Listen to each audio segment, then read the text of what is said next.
very much for taking time off the busy schedules to be here. We really appreciate the effort very much. We know it's a Friday. You could be somewhere else having fun, but you decided to come here. So, yeah.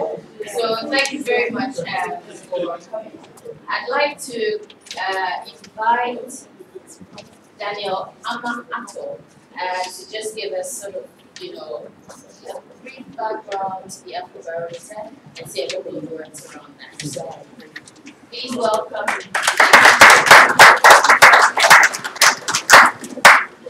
Very good to you all, and thank you. Let me say we are very grateful to have this group here this evening, especially looking at the kind of information we are coming to share over here, which is solely based on the Afrobarometer data. My name is Daniel Amato. I am the Afrobarometer project manager for West Africa. I believe it would be good for me to give a brief history or background about the Afrobarometer that will help us situate whatever discussion we are going to have over here in the proper context. Afrobarometer project started in 1999 in 12 African countries. As at now, we've done 6 rounds of Afrobarometer survey, and we are now working in 37 African countries. Our objective is to cover the entire continent so that at least we can have data on citizens' opinion in terms of governance and democratic issues. The project was started by a few African scholars, but as I said, as at now it has grown. So we are operating in various countries. We have various national partners that are responsible for the survey in the countries that we are working with. Currently, we are doing around 7 surveys, and I can tell you, Ghana just completed this data collection for around 7, so probably when it's about time for us to release some of the findings, we may be inviting some of you to participate in the release. We have been encouraging people to use Afrobarometer data because we believe it has so much rich information. So whenever we get this kind of collaboration, we feel so happy that at least our data is pointing to certain direction and it's helping people to understand what others also think in terms of governance issues in this country. So even as we go through the process, let us remember that the data is freely available on the Afrobarometer website, www.afrobarometer.org. We also have an online data analysis that you can easily go in there, whichever country you want to find out information on a particular issue about, and you can do your own analysis and you see the findings. So we keep on encouraging people to use Afrobarometer data in their analysis. So we are grateful to Dr. Kwapong that he has tried. He's somebody who has been working with us for some years now. He's been using Afrobarometer data a lot, and we do encourage you also to delve into the data because there is rich information there. So once again, you are welcome to CBD Ghana. We hope to have a fruitful discussion on whatever topic we are going to treat tonight. Thank you. Thank you very much, Mr. Amato, for the brief background to the Afrobarometer report. And I think I really did do the welcome address very well. I mean, I don't know why I didn't acknowledge the presence of Dr. Maho's mother, who is here. I know many of us are on Facebook, so we really know that. So thank you very much for making it all the way here to support us. We're very, very grateful to you, and being such a strong example for us. So thank you very much, and all of you. Okay, so Mr. Punch would come here to give us the PDF presentation. Thank you.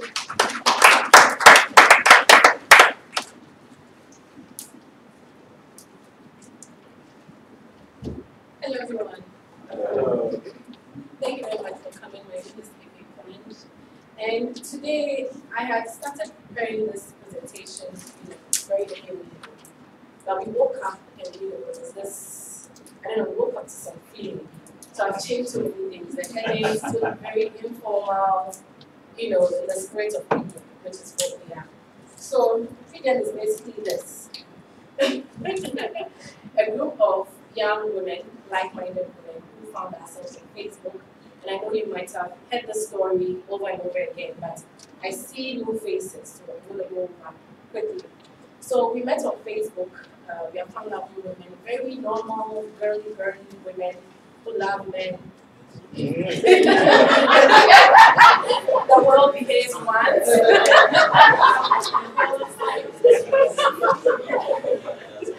The world behaves once. But yeah, we're just normal women who in the spirit of employing our rights as citizens of Ghana, who are privileged and entitled to freedom of speech, right?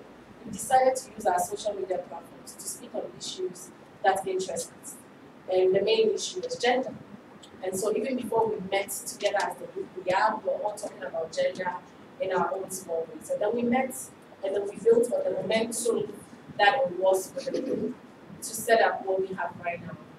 So we've done a lot of things. We eat out, we hang out, we chat, we reminisce, we flirt, you know, every other thing. And then we do photo shoots, like this one.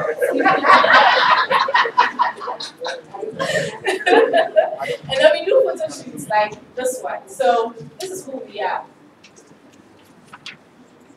So how did it start? In the beginning, we're men. Okay? So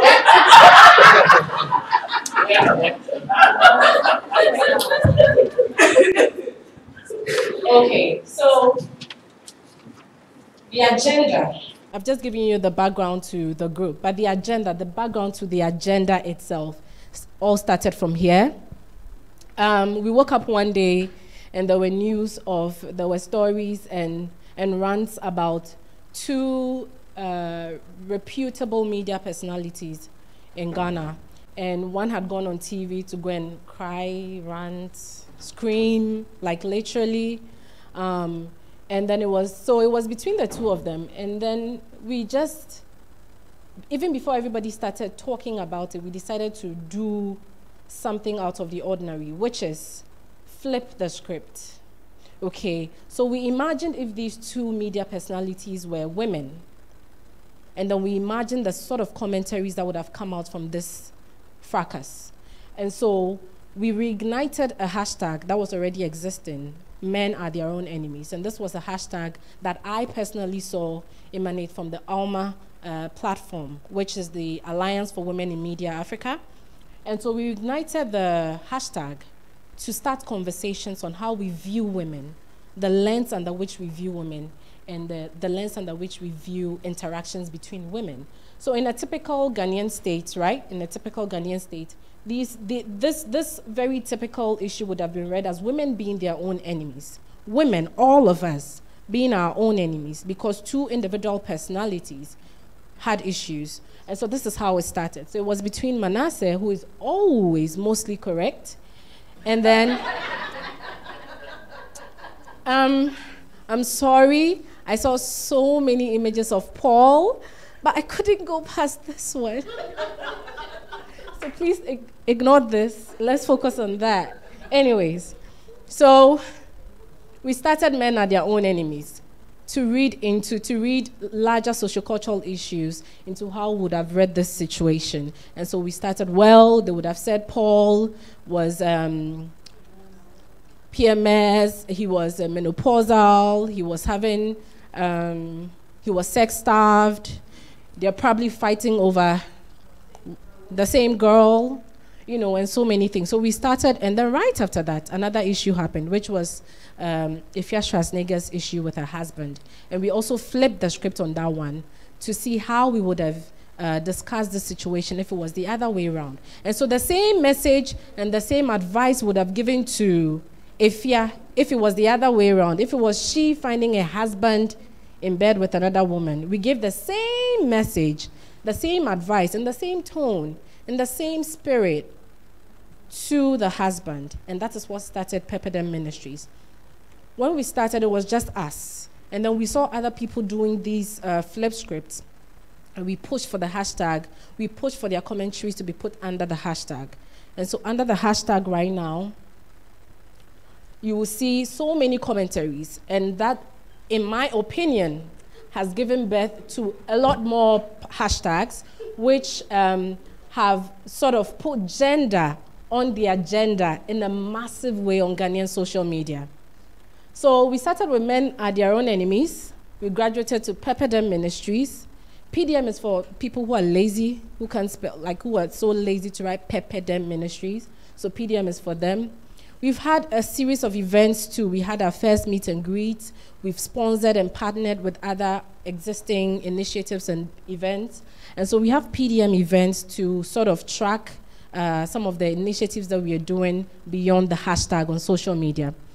We have also so far joined hands, or we sort of also use our popularity to garner awareness for the Justice for Hair campaign, which started off from the 4-year-old girl who was defiled in Asin. And we joined forces with organizations and social groups who were already talking about this issue. And we joined forces to throw light on it. We also will say pushed our Ghanaian version of Me Too, which was a hashtag that started highlighting the prevalence of sexual harassment all over the world. And so the Europeans and the white women and the Americans started it, and then we joined forces and also added our own Ghanaian versions. And so if you go under that hashtag, you're also likely to see stories from Ghanaian women all over the country. And then straight from the brothel, which is quite fresh. And here we are honoring, so, women who have come up under the same agenda that we are doing, which is taking on gender in a very upfront manner. Okay, women throughout history, our predecessors, who have even done 100 times what we are doing, have been called names. There's a whole list that we are compiling. And what we've done so far, you know, even though we have as much support as we have, we also know that we face some sort of antagonism. And so straight from the brothel is our way of countering the attacks out there and countering the tags that we've been called. We've been called so many things. Maybe I should do a quiz right now to liven up the place. What have you heard as being called? Any negative tag? My favorite one is witches. Okay. Sex-starved women. I like that one. Boko Haram feminist. Boko Haram feminist. Lesbians. Who else? There's a free t-shirt. Do we have a free t-shirt? Feminazis. Feminazis. Menopausal women. Menopausal. We are just in our 20s. I mean, see? So we woke up this morning, and there was another one out there, brothel workers, prostitutes, basically. So we've just reignited this one, too. It was a hashtag that we actually started, but it went on hold for a while. So we've used this to reignite it again. So please visit this new hashtag to see what we're talking about. It's very mind-blowing, trust me. Anyways, so what happened, or what has happened after the hashtags and social media and beyond social media?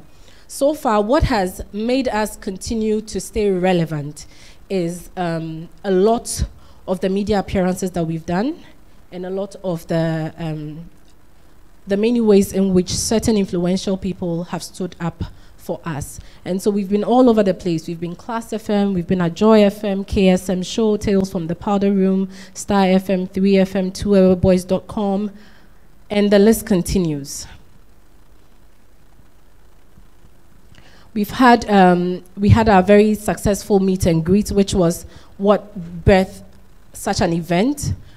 We saw that there was a lot of interest in what we were doing on social media, and we sat down and took a lot of advice, and that's what we've been working on with so far. We've also done some partnerships. I already mentioned another hashtags. This was Walk in Her Mile, which is an initiative by one of us. It was an initiative to get men to literally walk in the shoes of women. And so we had men walking in heels, and then at the end of the day, we threw light on sexual harassment, issues of sexual harassment. Beyond that, we've also supported breast cancer.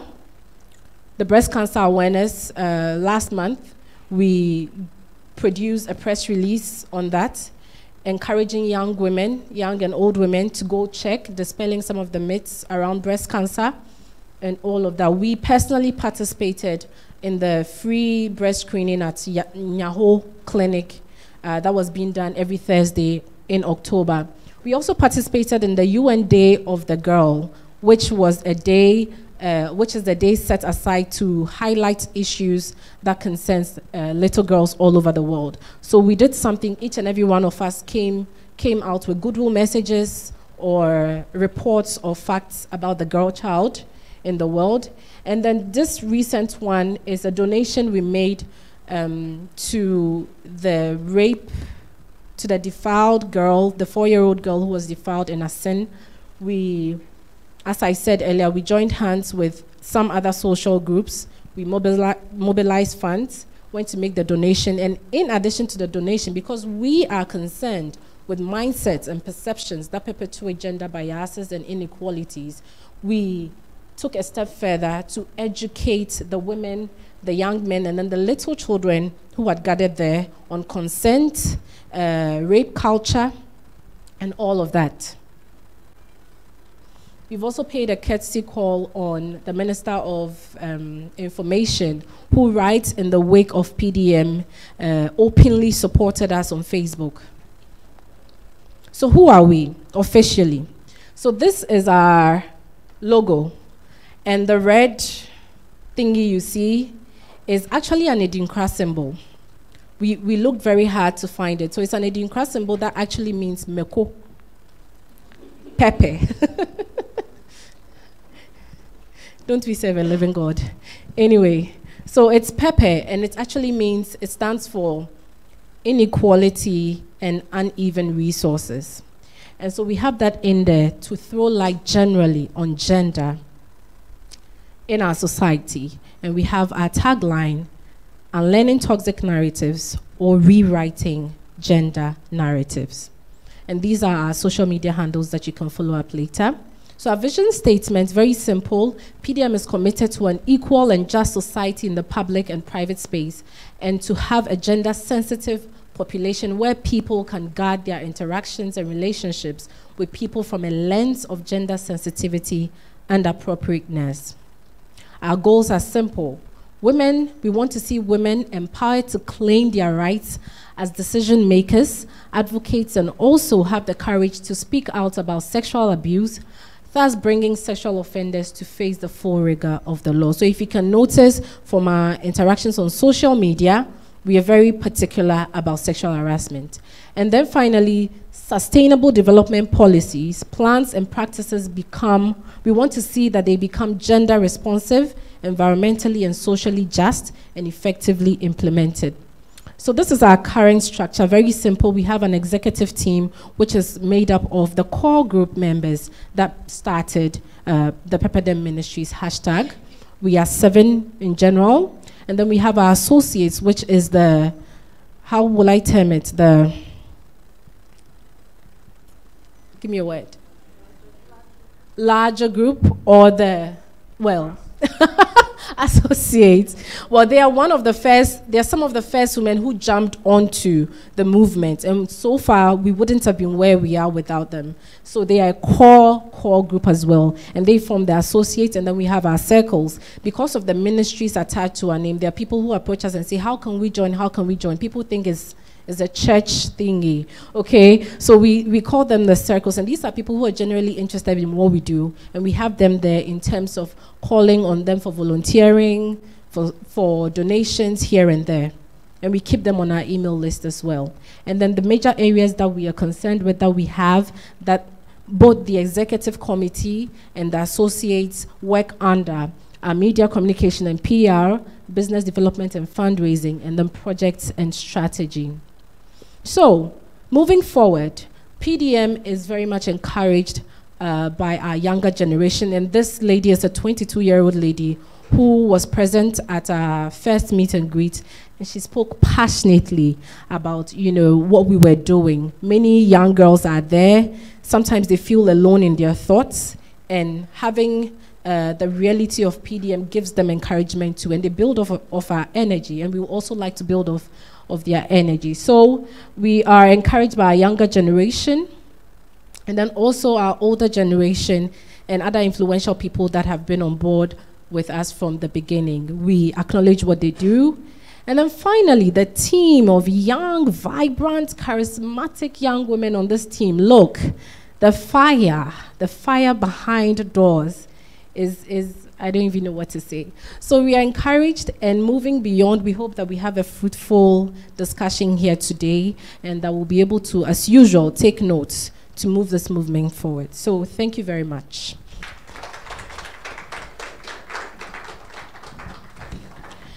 Before I sit down let me just quickly introduce our guest speaker here today.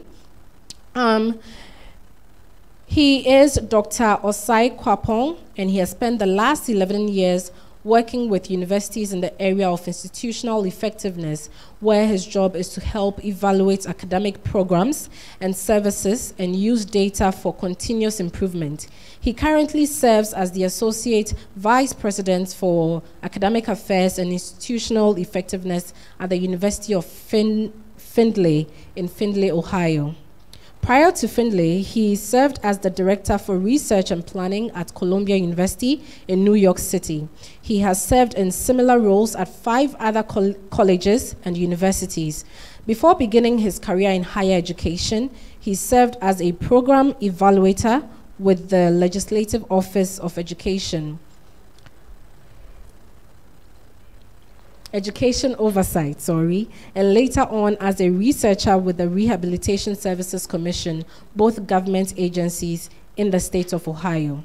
Dr. Osae-Kwapong also teaches courses in research methods and data analysis, political economy, and comparative politics. He's currently an associate research fellow at large with the Center for Democratic Development, CDD Ghana. He holds a PhD in political science from George Mason University, a master's degree in public administration, Clark Atlanta University, and a bachelor's degree in political science from Houghton College. Ladies and gentlemen, please join me in welcoming our speaker, Dr. John Osae-Kwapong.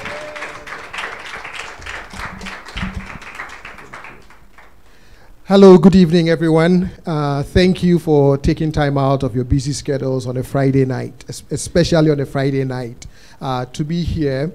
Again, a couple of weeks ago, I did reach out because I have an interest in the use of data, information to inform the sort of dialogues that we have in the public space, that I reached out to the PDM ministry and I said to them, I will be in Ghana. Afrobarometer is very rich in information that I think I can construct a narrative from the Afrobarometer data that would give their work something to also reflect on and expand the spaces across which they work, and what sort of implications does the information contained in Afrobarometer have for the gender advocacy work they want to do. And so I am grateful for all of you being here. I want to take a quick minute to acknowledge a number of very important people in the crowd. And I'm sure it would come as no surprise to you that I'm going to acknowledge my mother first. So my mother is here, Mrs. Alice Osae-Kwapong, my biggest cheerleader. She's the one who's been making all those cool food for me to eat. So if you're nice to me, I can get her to make you a meal. My big sister, Miss Lillian Osae-Kwapong, is also here. She normally calls me Ata, except when she wants to send me on an errand. Then she calls me Doctor, which is weird, you know. I would also want to acknowledge the one and only Everon Hughes, the Prince of Darkness. Welcome, everyone. Thank you for coming. Mr. Richard Enim, PESCOBA National Organization President. Grateful for you to be here. I must acknowledge Professor Kwesi Premper as well. Welcome. Thank you all for showing up. Oh, I'm already in trouble with her. Miss Kathy Addy, Deputy Commissioner, National Center for Civic Education, and a friend of mine, although I'm not in her good books at the moment, because I haven't called her and asked her to come and eat some of my mom's food.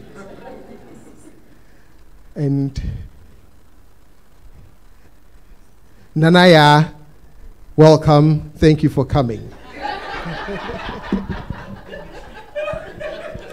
So in the next couple of minutes, what I'm going to do is to speak around this theme of the Fourth Republic, women's perspective through the eyes of the Afrobarometer Survey.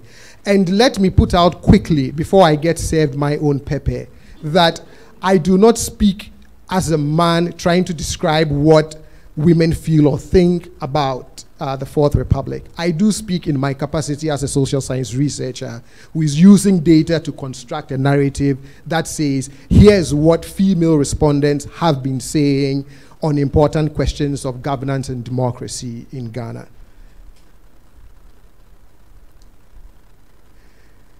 There are two main things that I hope we can accomplish this evening: to examine the views expressed by women on important questions dealing with democracy and governance in Ghana since the coming into force of the Fourth Republic, and most importantly, to explore the implications of some of these expressed views for gender advocacy work. There are three. Afrobarometer covers a wide range of themes in their survey. I am focusing on three particular ones: democracy and politics, institution and leaders, and then participation and civic engagement. Not to bore you too much with methodology issues, but quickly, what I am doing here is I'm analyzing what I call positive sentiments. So on a whole host of questions, respondents are asked to express whether they strongly agree or strongly disagree, whether they approve or disapprove, whether they do things often, a few times, etc., etc. So what I'm trying to do is I'm focusing on those response categories that tries to look at how female respondents feel in terms of their positive experiences since we started administering the Afrobarometer survey in 1999, which also falls under the Fourth Republic. So again, it's on response categories such as strongly agree, a lot, often, strongly disapprove, trend analysis. And then I do some trend analysis where I see that there's been some major shifts in the sentiments expressed by female respondents. In certain cases, I also average the responses across the years. And then, where appropriate, to show that there is actually a gender gap in some of the sentiments expressed, I do show the contrast between male responses and female responses. Because ultimately, I also want us to show that there are areas in which there are agreements in terms of how we feel about these important questions of democracy and governance. But then there are also areas where there are very different sentiments expressed when you look at males and females under, or with regards to issues of democracy and good governance in Ghana. Mr. Ato has already given us an overview of the Afrobarometer report, so I won't go through that. But it bears repeating that truly the Afrobarometer data is rich information. There's no issue that comes up in the public space, whether it's social, whether it's economic, whether it's political, that you cannot find Afrobarometer having asked that question before and having that data since 1999. So yes, just like he strongly encouraged you, I do strongly encourage you to also look into the Afrobarometer. Whether you're a student, a researcher, a policy maker, there is something in Afrobarometer for everyone.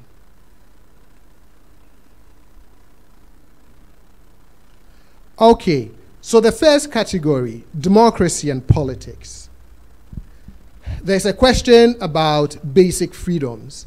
And so as I averaged 3 rounds of Afrobarometer survey data, this is what female respondents expressed about the following basic freedoms. 90% stated that they have the freedom to say what they think. 96% stated they have the freedom to join any political organization. And 97% stated that they have the freedom to choose who to vote for in elections. This looks at the demand for democracy, essentially how badly do you want it? And in the demand for democracy, on the first point, 80% say democracy is favorable. Afrobarometer has the question that asks, democracy is preferable, sometimes other forms of government may be preferable, or there are times where it doesn't really matter whether it's a democracy or not. And over the 6 rounds of the Afrobarometer survey, female respondents have expressed that democracy is preferable, which is actually in line with sentiments also expressed by the rest of the population in terms of whether it's male respondents. We generally prefer democracy. There are times where I think when we begin to feel frustrations about democracy, we are tempted to think, is there some alternative, or should we try and go to the past? And so there's an important question there that asks about other forms of government, military government, one-man rule. 83% strongly disapprove or disapprove of military rule. So given the chance that would you embrace military rule, it is rejected. And again, the same sentiments by other demographics within the population. 89% strongly agree that we should choose our leaders in this country through regular, open, and honest elections. On demand for democracy, there's a question about political parties where the statement asks for sentiments to be expressed with regards to 2 statements. Political parties are divisive, therefore we need less of them. And then the second statement is we need more political parties so that voters can really have a choice to pick from. On the average, 71% of female respondents strongly agree that more political parties are needed to give voters a choice. Only 29% strongly agree that political parties are divisive. But this is what is interesting that I also want to point out. As you look at the data over the last 6 rounds, you begin to see a shift. In 2002, if you look at females compared to male respondents, 55% of females agreed that we need more political parties, but it was 59.6% among males. You see the shift in the data where now you have 78.1% compared to 71.1% of females now saying you need more political parties. So in 2002, the gap was more male respondents saying we need more political parties. But then by 2015, which was round 6, you have more females than males saying we need more political parties. On the question of are political parties divisive, in 2002, this was the sentiments expressed by females compared to males. And again, you do see that between 2002 and 2015, there's been a softening of that image in terms of the sentiments expressed about political parties. But I want to point out another very interesting thing here. So this is where everyone started from in terms of are political parties divisive. 41.9% of females in 2002, 36.5% of males in 2002. If you look at the changes that have occurred between the round in 2002 and 2005, you start to see a drop of 12.1%, 3.7%, and again, it corresponds on the male side as well. But between 2012 and the 2015 round, you see that sentiment increasing again. So what I did is, I averaged the entire change across the 6 rounds to see what the net change looks like in terms of how females and males feel about our political parties, particularly on this question. And this is what you see. So after 6 rounds, the net change shows that male respondents at least have their net change is negative, meaning that their view that political parties are divisive have quote-unquote softened in comparison to female respondents where the net change is a 6%, which begs the question, are female respondents seeing political parties are more divisive, and what explains that? Percentage of female respondents who feel close to a political party. This generally is the trend if you look at all the other responses, or even if you disaggregate it by male-female. In terms of generally about 2/3 across all the rounds of the Afrobarometer tend to say that they feel close to a political party. All right, so this is the next theme is the supply of democracy. So we've looked at How badly do you want it? In supply of democracy, the questions drive at how much of it then are we getting, right? Percentage of female respondents who say Ghana is a democracy. And on that, there are 3 different categories. Ghana is a democracy with minor problems, a democracy with major problems. Ghana is not a democracy. So here, you see the female respondents who say that Ghana is a democracy over the last 6 rounds. One of the things that I want to quickly point out is that the trends you see where, especially in 2012 and 2015, that on a lot of sentiments, the results seem to drop off, is generally what I at least have observed on a lot of questions in the Afrobarometer report. The percentage of females who say Ghana is a democracy with minor problems. Percentage of females who say Ghana is a democracy with major problems. And then there's a question about how satisfied are we with democracy. If you disaggregate it, this is how the satisfaction with democracy has looked like over the 6 rounds of the survey. And again, even if you look at the aggregate results for the entire country, you do see quite a drop in satisfaction for democracy in the 2012 round as well as the 2015 round. Institutions, my favorite part of any democratic arrangement, the rules of the game, those who are in charge of ensuring that these rules are enforced impartially. On the question of institutions, the main question that is asked deals with trust in a number of our key democratic institutions. And the highest qualitative category in those questions has to do with a lot. So you are asked, I trust it a lot, somewhat, not at all. Right? So I pick the highest one, right? You want a lot of trust in your institutions. This is how, if you average it across a number of rounds, female respondents express the following about trust in leaders and institutions. 41% trust the president a lot. And it's not talking about the president as an individual, but the institution of the presidency. 27% trust parliament a lot. 23% trust local government a lot. 24% trust the police a lot. 27% trust the courts a lot. And 31% trust the Electoral Commission a lot. The levels of trust and how they play out when you look at purely female responses is also reflected when you look at male responses and when you aggregate all of the responses. And so in 2016, when I did a similar presentation, one of the things I pointed out was that we face, one of the challenges I believe we face is a low level of trust in our key democratic institutions.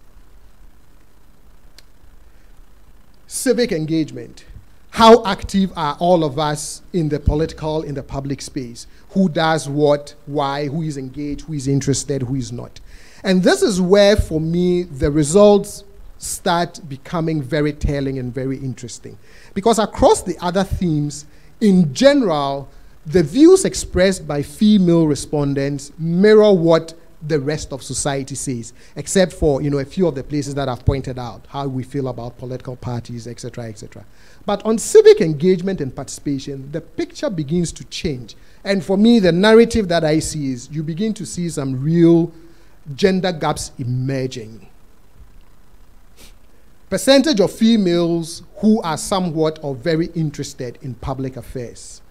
Right, so you think about 2002, and then you start looking at 2005, 2008, 2012, and 2015, and you see the gaps, overall appearing to widen a little bit and raising the question, why do we see that kind of gap when it comes to civic engagement when we look at males and females in the Fourth Republic? Percentage of female respondents who discuss politics frequently. And again, frequently is the highest qualitative category, and then you do see some of these gaps. And even in the other categories, sometimes never, there are still gaps that appear when you look at male and female respondents. No, they didn't.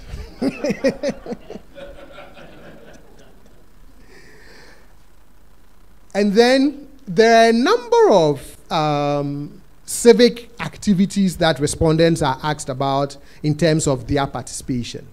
And there's the categories include, you know, once, a few times, a lot of times. So I combine all of those categories to say how many of these respondents have at least participated in that kind of civic activity at least once. Join others to raise an issue.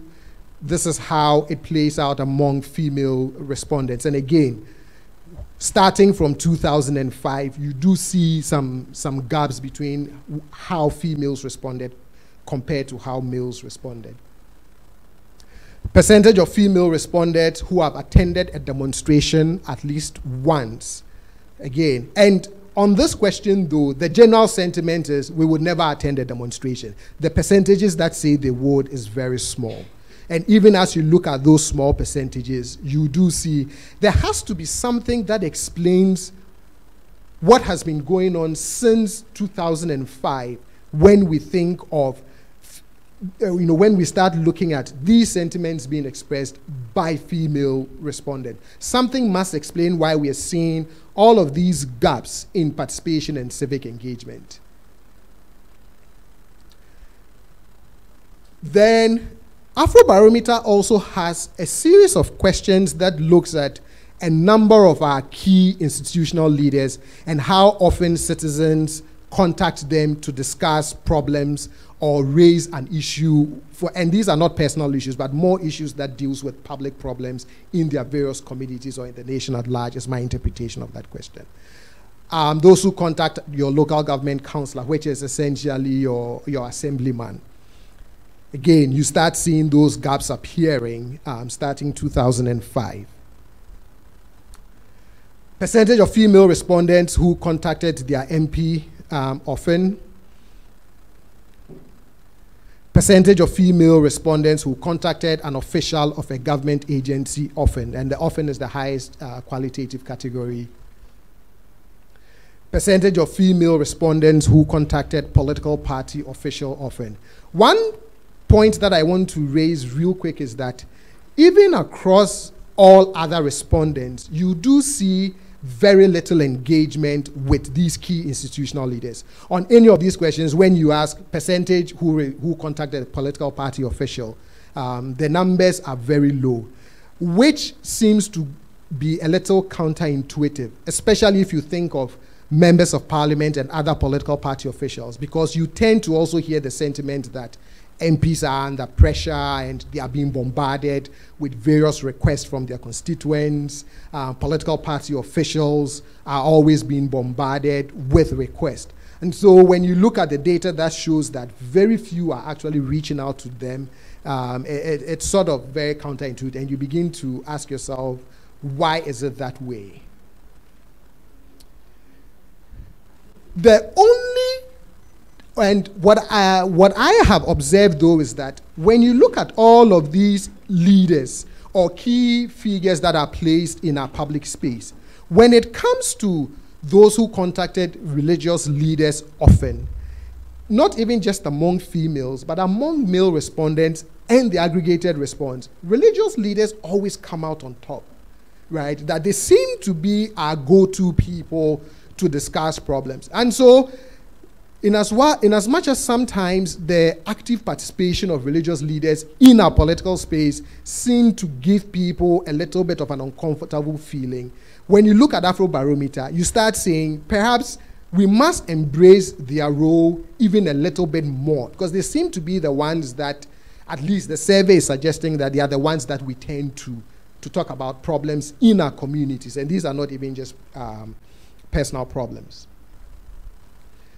So again, if you arrange the points of contact in terms of the percentages for often, again, religious leaders come out on top, but it's not just for female respondents, it's for the aggregated information as well. This is also very interesting, and it's particularly interesting for advocacy work. There's a question, this question was asked in the 2008 round and in the 2015 round, which is if you have contacted any of the leaders that we've mentioned, did you do it alone or did you go as a group? So I am framing it as, what is our approach or what is your mode of collective action? In 2008, you notice that among female respondents, 68% said they went in a group, only 32% said they went alone. If you look at the 2015 round response, it flips. 52% say they went alone, 47% say they went in a group. And this is particularly important for especially Pepperdam ministries as you think about doing a lot of advocacy work. Because then it says to you, how do you frame your strategies in such a way that if really there's some sort of a shift in how we want to approach collective action as females, then you have this challenge that you have to find ways to surmount. I walk away with 3 simple implications. The approach to collective action. Do we go alone or do we go as in a group? And the female respondents seem to be suggesting that when they have made contacts with key leaders to discuss problems, they have gone alone. It bears, thinking through how do you galvanize people in such a way that the gender concerns that you have do reach these important leaders. The attitudes towards political parties is the other surprising thing for me, which is the seeming shift that suggests that at least female respondents are indicating that we need more political parties. Why is that, right? I mean, if you look at our social media conversations, sometimes there are these sentiments about we have enough of them, they wear us out. So it's also interesting that a section is saying we need more political parties, and why will that be? And then the most important one is the gender gap in participation and civic engagement. For me, that's the most worrying for me, because if democracy is going to deliver the kind of goods that we want, then if a demographic group is not actively involved, then you start asking yourself, who speaks for that group that seem not to participate or are not as civically engaged as you would expect others to be.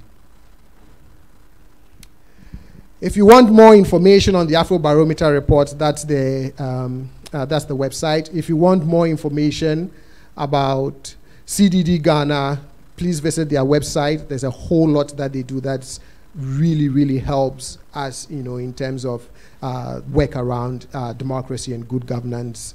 And then if you also want services for which I charge a little token, my mother believes that academics don't seem to like money, so I'm trying to prove her wrong.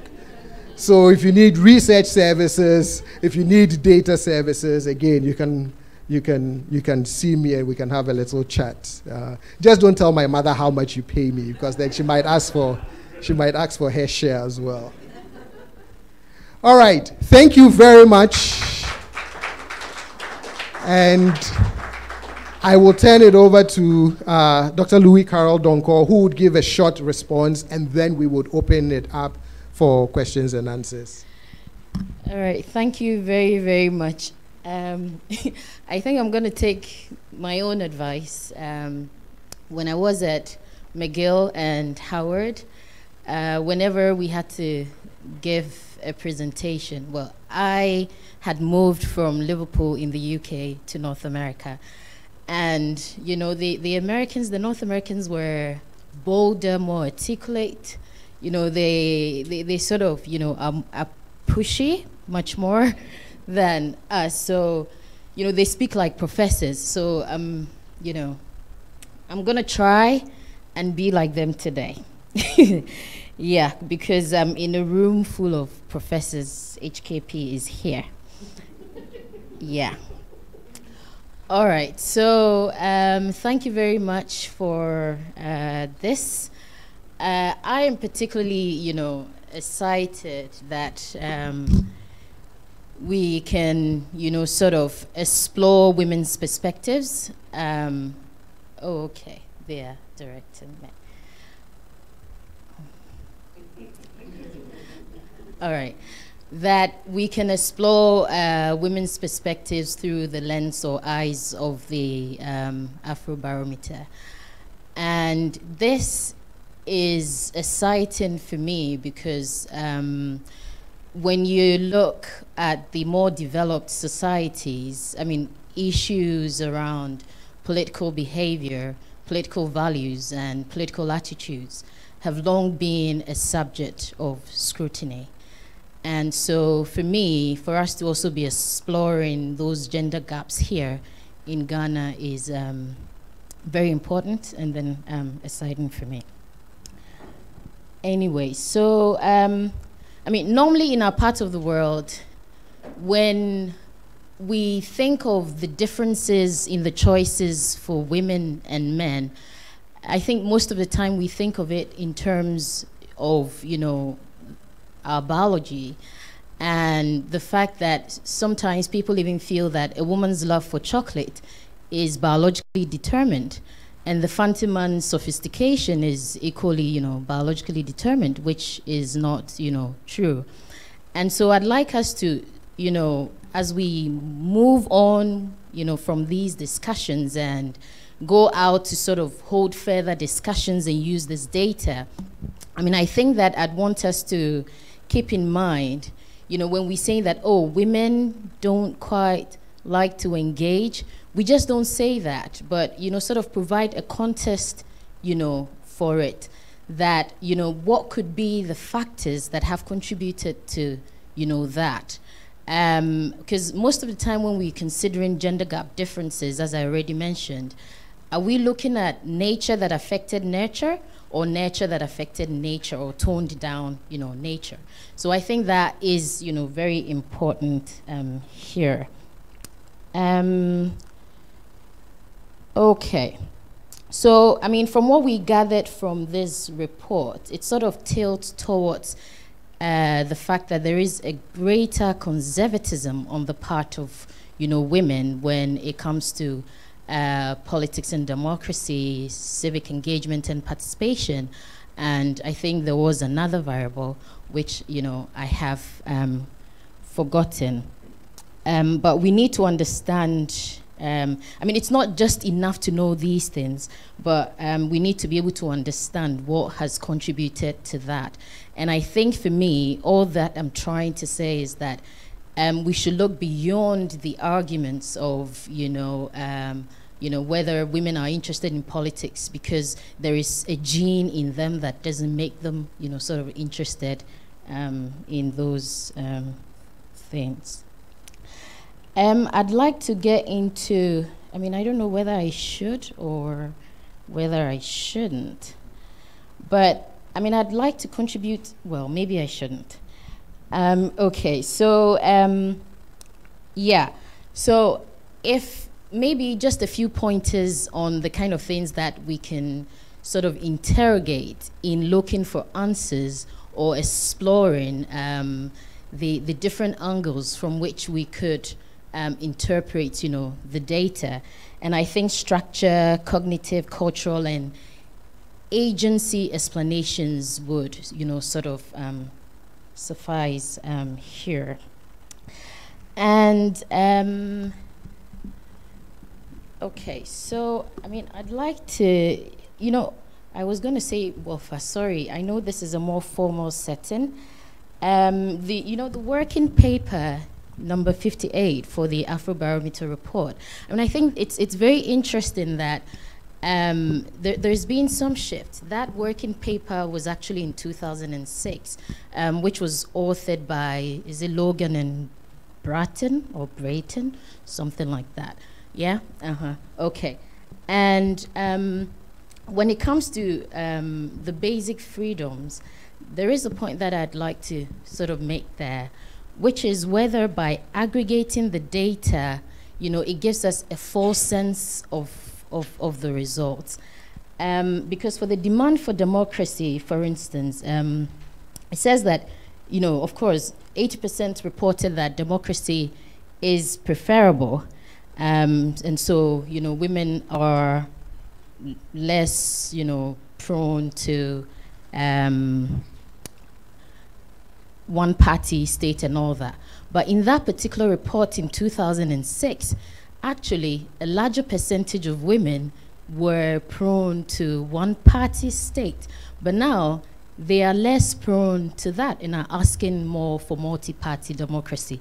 So it means that there is also been a shift, you know, from women's demands for democracy. How that is so, I guess that should, you know, that probably will be another thing to discuss. Also on demand for democracy, I mean, I think it was reported that a higher number felt political parties are divisive, and you know, now they even want more political parties, as in women want more political parties, so they can have, you know, they can, you know, vote for different political parties. Even at this juncture, exceeding the percentage, you know, of male respondents.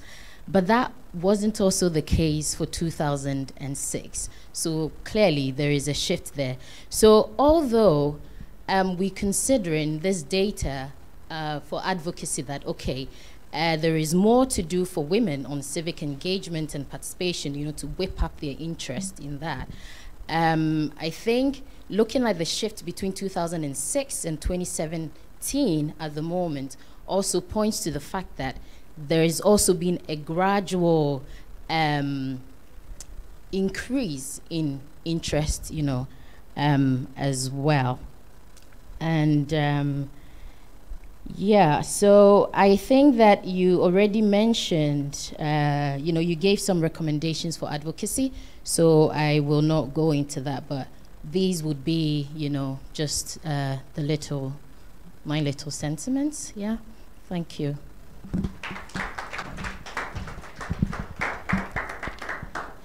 Okay. Okay. So yes, okay. Now we would open it to the floor for questions, and if my good friend Dr. Kojo Asante doesn't mind, I'll put him in the spot.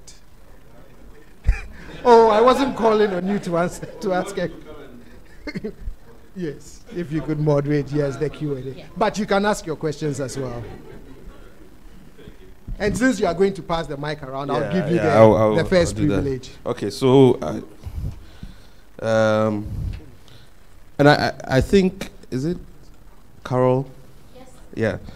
I think Carol's point about aggregating the data, I think it's an important one. And maybe it's the next stage of the analysis, you know, because I would have liked to see some demographic data, you know, either income, education, rural, urban, you know, those kinds of disaggregation, so that we can know, you know, if you're in a rural area, would you have the same opinion? And maybe, you know, the point is, should we expect that if you're in a rural area, you have a different opinion from somebody in the urban area? But it would be interesting to explore those kinds of issues. It might be the same, that there's no difference. The question about divisive politics is an interesting one for me, because as you know, the current government is thinking of electing DCEs. And some of the debate is whether we should go full partisan politics or maintain the non-political situation as we have here. It will be interesting what women, you know, what the perspectives. I was wondering whether the current round of Afrobarometer we test that question. The election of DCEs. We have so it'll be interesting to see. We still have the questions about politics being divisive and so on in there. Okay, so it'll be interesting to see what those attitudes are. But we don't, you know, trying to find out why it's a big task. I don't know the answer, and probably wouldn't attempt it. Demonstrations again is an interesting one. I mean, we need to really ask ourselves some critical questions about, you know, the way we conceive of participation, civic participation, and we have some formal ways, you know. It looks like the way the Afrobarometer measures those things, that you go and raise an issue with your assemblyman as a way of measuring whether you are active citizen, right? Now, whether or not that is something we should question. You know, John's mother is here. From what we know, she's a very, very active person. I don't know how many times she's gone to her assemblyman to raise a question with him. So, you know, what is the measure? There might be other ways in which people are active, but maybe we are not measuring those things. But I'll leave those questions for now. But I think, you know, it's great work, and I'm sure if we do further analysis, we'll find some interesting things. So the floor is open. And my name is Kojo Asante. I'm a senior research fellow here at CDD Ghana. And you're welcome. But this is my senior from Pescoba. Yes. Yeah. I mean, the floor is open, so please. I mean, I'd like to find out, you know, whether you considered the differences to be more of, you know, like taking the shape of a qualitative character rather than a fundamental position in women and men. So I always say that... Do you want to take 2 or 3 first, and then you can... Yes. Mine is not a question, it's just a comment. I'm looking at the aspect that shows that most people rather contact religious leaders than the formal leaders. And I think it's something that we need to look at it from so many angles. We all know in our culture, there's this kind of thing where people always want some influential person to lead them to present their issue. So it comes across to me that people mainly use the religious leaders when they have challenges. They go to their religious leader, will you want to go and speak to this person on my behalf? So it's like instead of going direct, they rather tend to the religious leaders for help. And that is why I'm happy with his comment that when our religious leaders are also getting into the political space, some of us feel uncomfortable. However, these are the intermediaries the people are also using to get problems solved. So how do we manage that? I see the same kind of trend nowadays in our radio media, where people have challenges. They rather call the radio station and report their challenges to the radio station for the radio station to do a follow-up for them. So it's something that we need to be thinking about as a nation. And is it because it's easier to... The assumption is that most people like to raise personal issues rather than public interest issues. So if it's easier to raise that issue with a religious leader than, say, to go to an assemblyman or to go to the party official or whatever. So that you know, that could explain. Yeah. Also, in addition to the religious aspect, I'll also bring it down to the fundamental socialization where women feel like to be taken seriously. They either have to embody a male characteristic or call on a male, you know, to lead them. I'll give an example with a funeral I went about 2 weeks ago, somewhere in Koforidua. And in addition to the person we went to see off, the family that I was sitting with had also lost another of a big brother, sort of. And he, after the death of their father, apparently had been leading the women in the family in terms of family meetings and their welfare, speaking on their behalf. And it was such a serious issue that he had gone, and it was such a serious issue for them to now find another replacement for him to lead them, to speak on their behalf, to forward their welfare, issues on welfare. So I think that in addition to the religious aspect too, then that barrier too may come in at some point. And I think people would go to the radio stations because the institutions are not working. So they feel as though that's the only place they can get assistance and the necessary attention to ensure that they get their problem solved. So that's the reason why people are turning to radio stations as opposed to going to the police station, as in the Asin case, or even generally if there's an issue in your area, you know, there's the motorway, the roads. Recently, there was a whole thing about lighting. The radio started talking about it. They started making measures in order to sort it out for them. So I think that's another reason. But is it because it's also easier? I mean, the transaction cost of you know, calling from your home rather than driving to go and find your assemblyman or whatever, you know. That could also be an... Okay. So to address your question directly about, is it more a qualitative issue or is it more the sort of hard facts, fundamental things that you see that tries to explain some of these differences and gaps that we're seeing in terms of how females and males are responding to these questions? What I say is that what survey data does is I interpret it as signals, right? Because it could be an effect or a reflection of their personal lived experiences, stories they've heard from someone else, things they've seen from other people, things they observed. And so I treat it as these are the signals that are coming through that are saying females are expressing these sentiments about democracy and governance, and you're seeing certain gaps. An appropriate follow-up then would be, what explains that? Why is that? And is it structural issues, for instance, that is letting women say, we don't discuss politics often, or we are not very interested in public affairs? Or are there social cultural issues that shapes these behaviors that translates into the, some of the responses that we see? I mean, this is an anecdote, right? But there's a story that comes into mind when I think about the civic participation gap. So I remember I was home in 2012, just before the election, and I was at a clinic waiting to be seen by a doctor. And the Member of Parliament, the Honorable Adjwasafo, she was on a campaign trail and it was being showed on TV.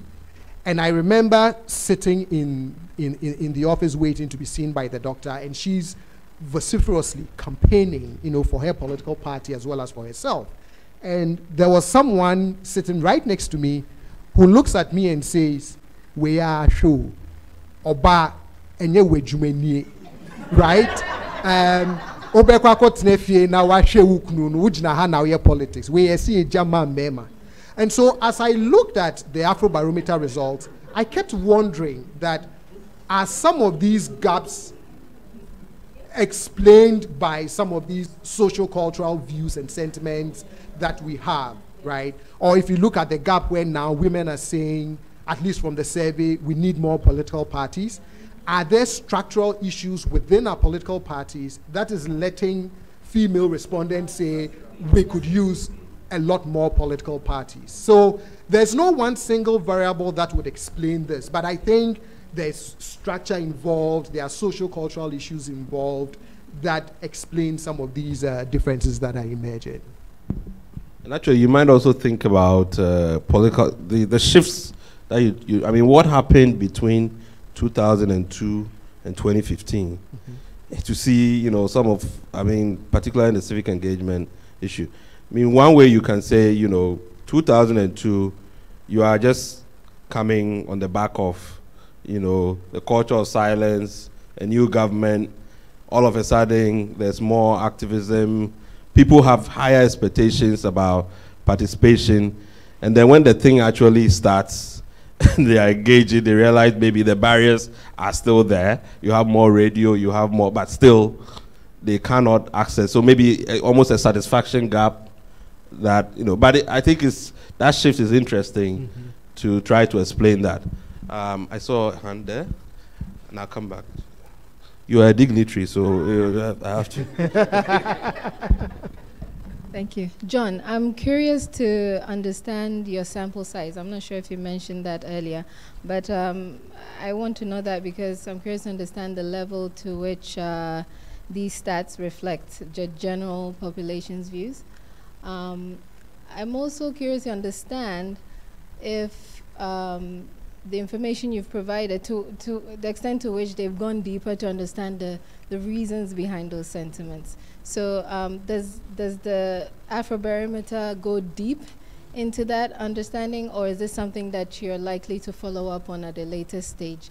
And to the comment on the visit to the doctor and the comment the guy made, I find it actually, when I hear stuff like that, I can't laugh because I find it's not funny at all. I think it's very reflective of our society and the thinking a lot of us have about where women should be placed. So those are my comments.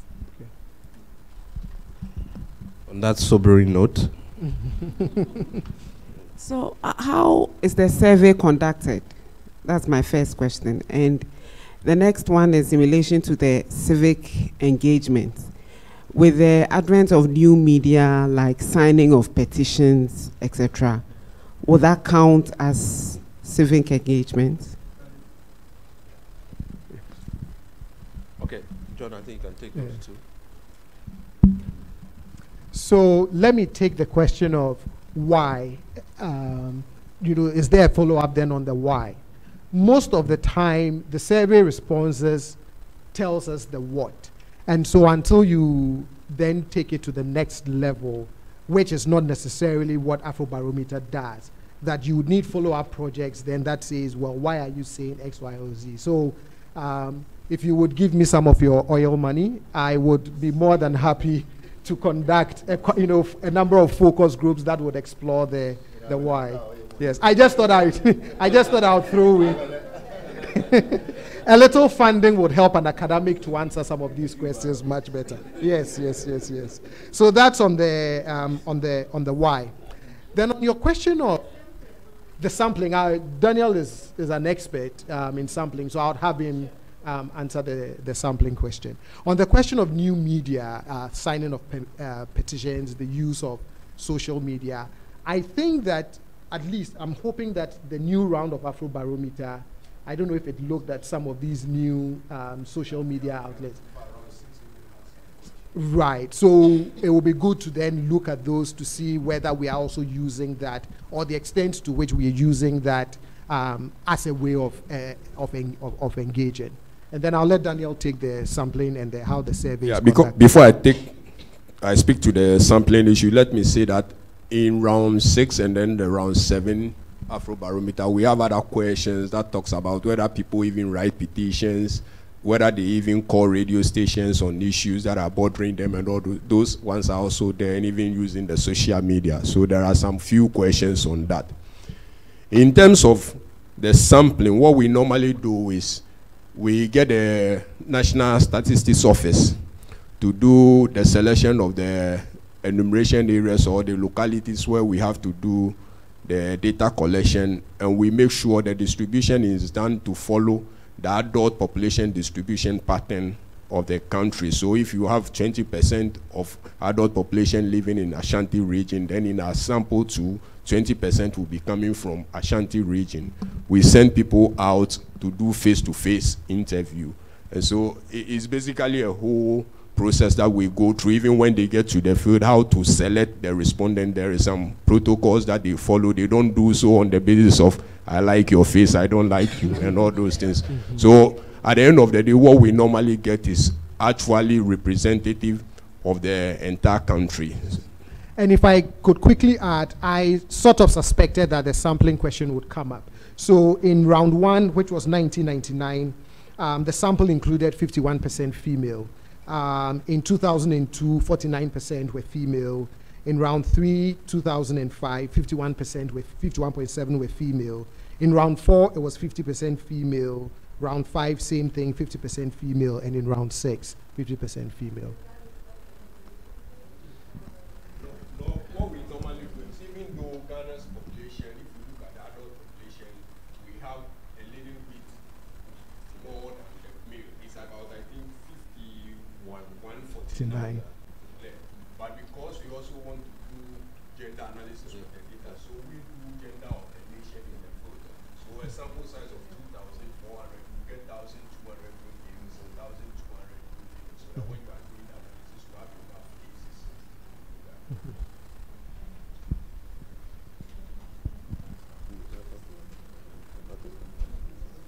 Oh, yes. Okay. Any more questions?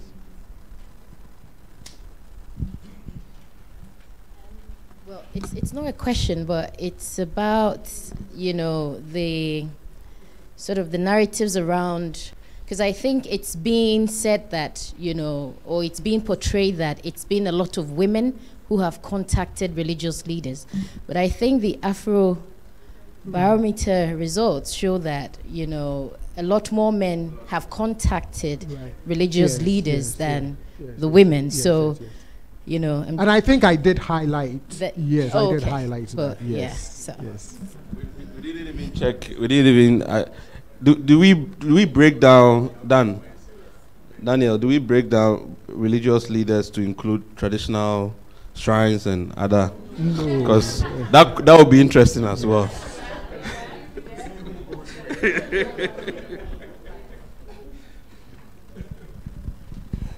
Thank you. I personally didn't find the fact that men contact religious leaders more than women surprising. Not at all, because data available, especially in the UK and other countries, indicates that when it comes to depression and other emotional imbalances, men would not openly speak out, but would generally quietly go and see their doctors and their GPs. So it is a trend that probably is in line with man's ability to keep his emotions underpinned compared to a woman's supposedly showing it out, so the general population thinking actually the women are the ones who are having the problems, but the reality is the men are having it, we just don't talk about it. So would that be nature or nurture? I think it's a mixture of both. There is a bit of nurture there. Man is not supposed to cry. I was telling a story yesterday about 2 years ago coming to my mom's funeral and being told bang straight in the face that I wasn't allowed to cry, I wasn't allowed to do anything, I had to be rock stone. And Richard is sitting in the front and laughing. He was like looking at me in the case and going, Kwame, who's Swakohi? Then I was who's Swakohi? And I'm like, are you crazy?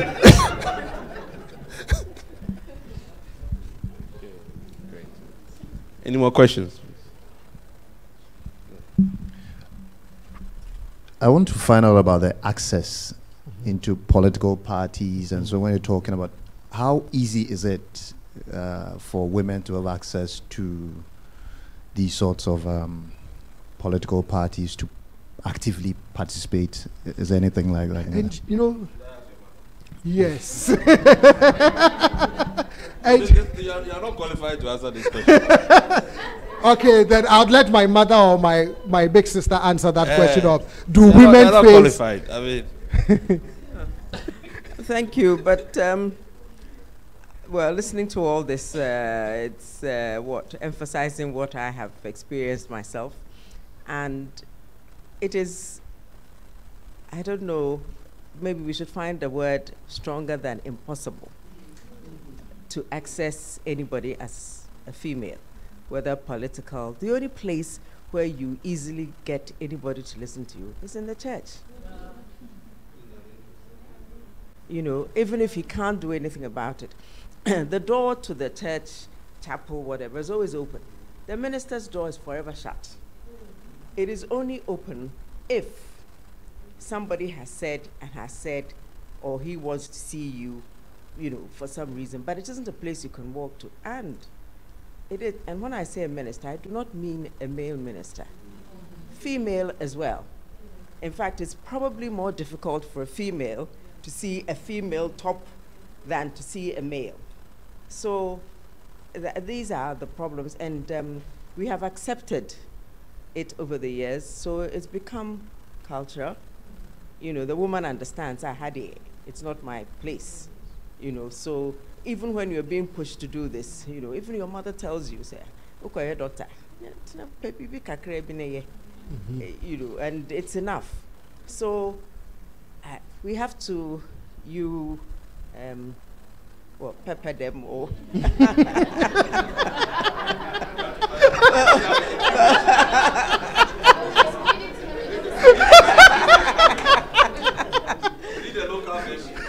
whatever it is, you know.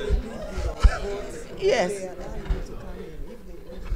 My mother is saying that when they need your vote, then they allow you to come in. It's true. The minute is finished. Yeah. So it's up to, you know, the gender societies or whatever you call yourselves to erase some of these stigmas and what have you, so that we will move on.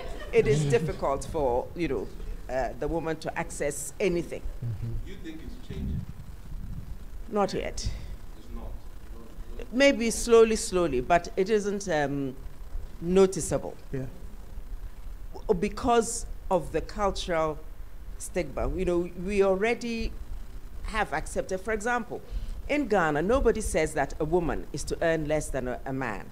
But I do know in other societies, naturally, the woman is paid less. But here we accept.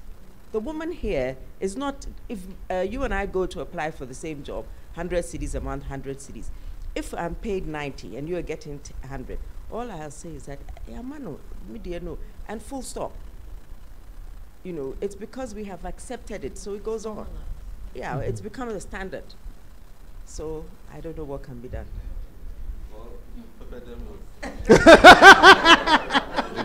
Yes. Right.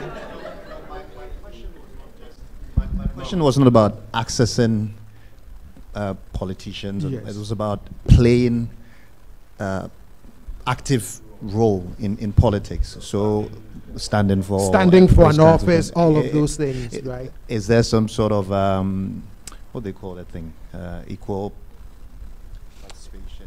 Yeah, I mean, if you look at, I know that at least in the lead up to the 2016 election, there was a lot more conversations and there was a lot more being said about the political parties when it comes to their manifestos and the role of affirmative action in such a way that it would shape female representation, not just in the political parties, but when it comes to appointments and other formal roles that they would play.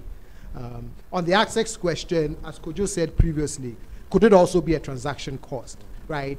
Are all of these points of contact easily accessible? And does it present more challenges for one gender than another to, let's say, call their MP? Or are there structural barriers that even prevents us from making contacts with these key leaders, right? In Ohio, I can easily send an email or call the office of certain key local state officials. I mean, do we know the email addresses of our MPs, for example? Or even sexual harassment. Exactly. I mean, sexual harassment. That, you know, you're a woman, you're going to go and talk to somebody about getting an opportunity to stand, and, you know, what is demanded of you is different from what will be demanded from a man, right? And so those kinds of things. Okay, and then I'll come back to you. Yeah, I think what I want to say is that in Afrobarometer, I know in round 3, I think round 4 and round 6, and this time round we've asked questions about whether people believe women should be given equal opportunity to also hold political office. And in general, the trend has shown that there is that kind of support. In fact, if you even do the gender analysis, you see high percentages there for both men and women. So I think the opportunity is there because the mindset of Ghanaians is that women can also hold political office. I believe it is more of structural issues that we need to address. That exactly, because again, that's one of the paradox that comes out of Afrobarometer. So as Daniel said, on the question of, you know, we should elect more leaders, both males and females will say, yes, sure, a woman can be president, etc., etc. But then when you look at how it actually plays out in reality, the sentiment expressed is not what we see.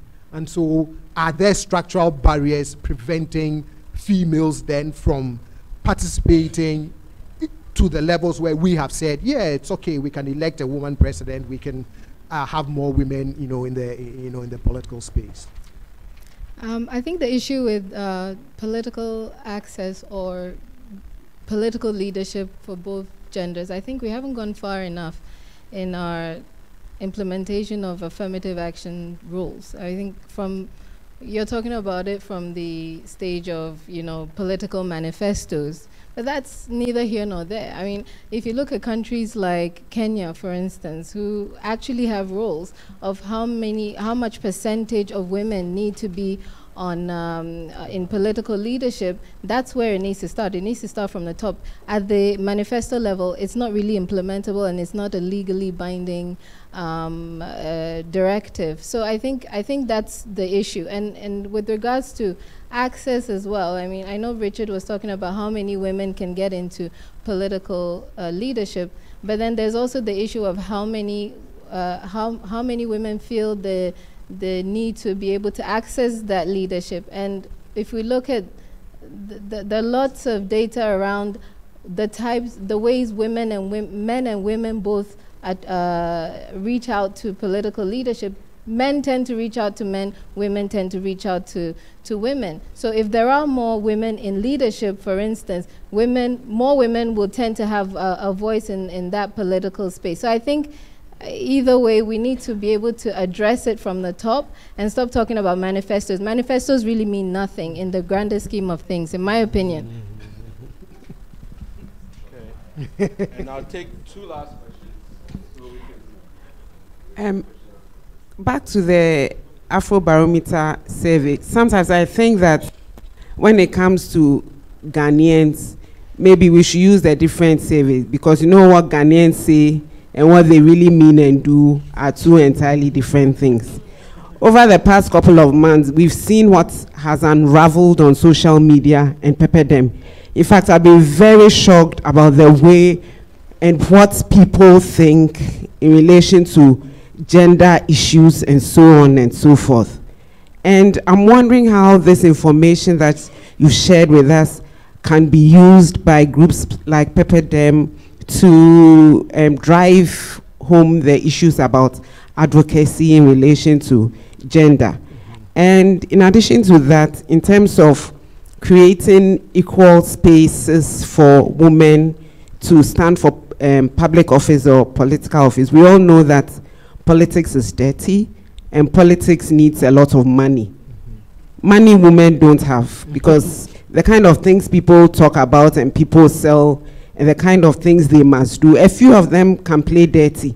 And I don't think, by way of the way we are socialized as Ghanaian women, we want to do the dirty stuff, as in find that kind of money and make those kind of deals just to win a political seat.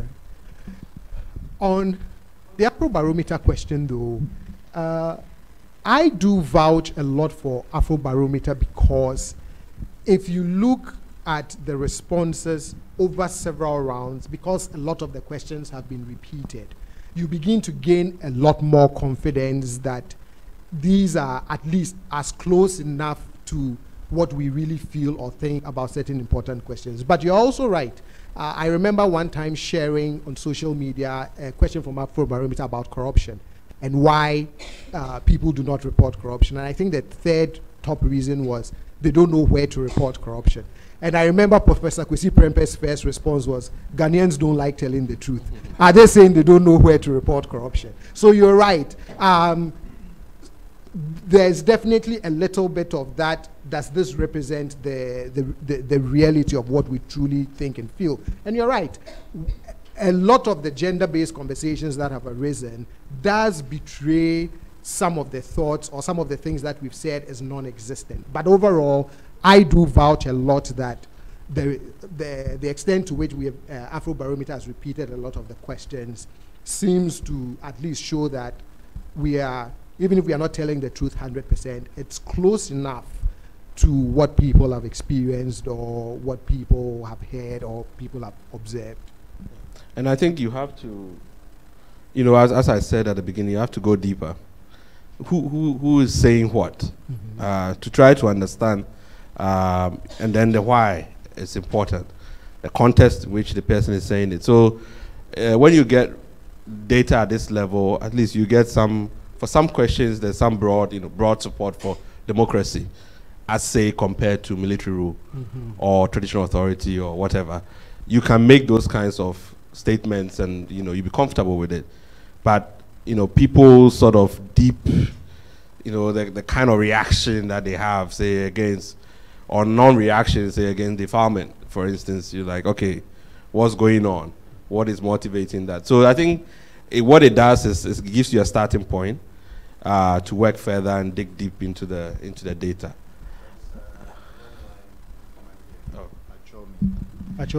It's quite long. I don't know if he's repeating his thesis here, but here it goes. Ghanaians have a strong sense of national belonging and attachment, but also display detachment from the state in their everyday lives. This paradoxical state of attached detachment is manifested in enthusiastic participation in highly circumscribed aspects of national political life. Like, is this English? Yes. Like voting, while recoiling from more mundane aspects of civic life. In line with this sense of attached detachment proximity, both physical and social appears to be important for the survey respondents. People tend to engage with state institutions or officials which are in close proximity, but would make little effort to approach those which are at arm's length. People also seem more likely to join than to participate in associations, and are even less willing to approach state officials on matters of public concern, although they would very happily discuss these issues in informal circles. This attitude to state institutions and state functionaries contrasts with higher participation in customary and religious institutions and greater interactions with leaders in these domains. Ghanaians could thus be said to exhibit an informal approach to citizenship. There appears to be a tendency to recoil from highly bureaucratic spaces. The juridical centers of state power are avoided if this would pull people too far away from the informality of everyday life. This offers a plausible explanation of the wild popularity of voting relative to other civic acts. There is an underlying cultural aspect to this. Rituals relating to the appointment or deposition of leaders have long been central to social and political participation in Ghana. The paradox of active citizenship is that this articulation of substantive citizenship can yield consequences which are not only unintended, but Charlie, let me post this on whatever. Let me send it to you. So I'll send it to you, then you can. It's too long.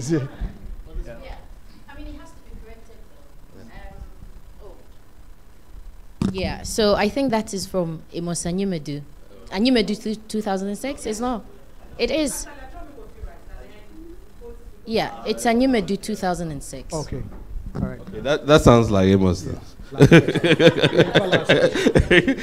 Yes, last question. But I mean, the point all the stuff that is raised, I mean, it's interesting because I wonder how, when you think about a school feeding program and national health insurance, there are all of these different kinds of engagement that goes on. So it's not just elections and disengagement with other things. There are different levels of engagement that are still going on, but why are people selecting those kinds of engagements and not, accountability or some other kind of engagement that would give them, protect their rights, for instance? So anyway, it's wow, do you have a question?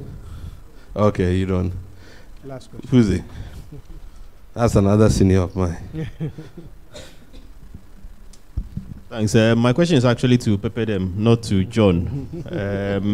In the light of all the negative comments that you get, how far are you willing to go and for how long?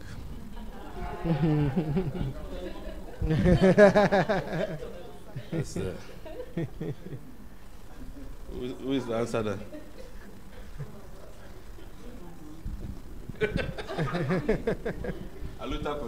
Yeah. Okay, so the question is, in the midst of all the antagonism, how far are we willing to go? How far have we not come? We've come far. I mean, I think that we have the resilience. The thing is that we just didn't do this. You only got to know about us. We've been doing this, for me, I can count like 15 years now. Even when I was on the potty, I think I was doing this. And I think most of us, have been doing this. So we have the resilience. I mean, if you look at our face, look at our foreheads. Right? If you look at my forehead, no, I am not. Please stop it. Yeah, so I'm just trying to say that, yes, I mean, if it's in the context of are we taking feedback on and all that, yes, definitely, most definitely we're doing that. But as to whether anybody is going to derail us, I mean, I don't think so. Because you see, antagonism even starts within families. It's not that every person in our family supports us, but who cares? It's not mattered. We are here today. So we're going to be here today. And I said before that when they are tired, we would be here because this is us. See, when something is you, right, others can get tired, but you can't because it's the passion. I mean, I could never stop doing this. And I think that's the same for them. Are you giving us a vote of thanks? No. You can also close it. To what Hannah said is this information or data or research gives you a lot of validation in some way. So for example, if somebody attacks you on Facebook, you can easily quote the Afrobarometer reports, the specific section, the part about the men running to the, yes. At least you have data. But what is extremely heartwarming is the fact that we have, or you have, all of us have allies on both sides of the gender divide, like Senior Balai. And of course, we all understand that we are a generation with children, and it's our responsibility to make sure that we live here better than we came to meet it. So all of these unlearning toxic narratives helps the whole generation. So we are in it together, sort of.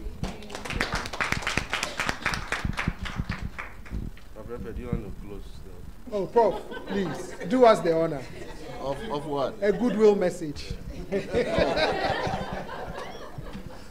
Okay, so I think Louis Carroll only mentioned, or the questioner only mentioned the negative reaction to Pepperdem. I think there's been a lot of positive reaction to Pepperdem. I mean, and that's what's important, right? Pepperdem is like Efe was telling us. It started as, you know, in the beginning were these two men and all of that, and then we all chimed in. I mean, as she was doing this interesting retelling of biblical narratives and other things, a lot of guys joined in, a lot of just regular people joined in and saw the wisdom and the beauty of what she was doing. And we all actually encouraged them. So yes, you're going to get, this is a very traditional illiberal society, basically. Very conservative. And we men experience that. You know, we experience a lot of illiberalism from other men and from women too.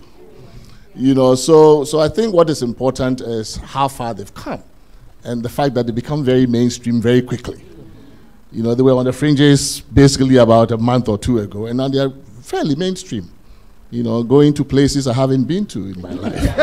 You know, so we should look at the glass as half full, not half empty. And I think and they also have a lot of energy. They are young women, so they have more lives ahead of them, and many more years, you know. So I think they are here for the long haul, and many of us have bought into the ministry. We are part of the church, you know. And this is you know, as long as they don't start collecting tithes. You know, if they don't start collecting tithes, we are here. So I think this is wonderful. We should keep this up, and CDD should continue to make its space available for free, I hope.